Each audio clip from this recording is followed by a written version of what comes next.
Sarvamanthan news Maharashtra. लोकसभेला साहेबांची शेवटची निवडणूक होती, आता ही शेवटची असल्याचं काही जण सांगतात, पण पोरासारखं पुतण्या सोडला आणि थेट नातवाकडेच लक्ष दिलं असं वक्तव्य अजित पवार यांनी केलं होतं। यावर बोलताना रोहित पवार म्हणाले की शरद पवार हे कुठलीही निवडणूक लढत नाहीत, ते मार्गदर्शकांच्या भूमिकेमध्ये आहेत, त्यामुळे भावनिक मुद्द्यावर बोलण्यापेक्षा विकासावर बोलायला पाहिजे आणि म्हणून हे राजकारण वेगळ्या लेवलला न जाता विकासावर लोकांवर जायला पाहिजे असं मला वाटतं।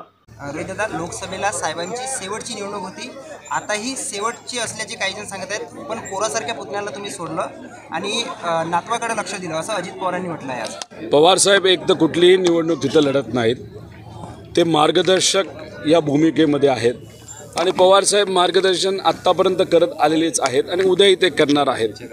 आता कोण काय बोललं कशावर, माझं एकच मत आहे की विकासावर आपण बोलूया, भावनिक मुद्द्यावर बोलण्यापेक्षा विचारावर बोलू, विकासावर बोलू आणि लोकांवर बोलू। त्यामुळे हे राजकारण परत एकदा वेगळ्या लेवलला न जाता विचार, विकास आणि लोक याच्यावर जास्त बोलणं उचित ठरू शकतं।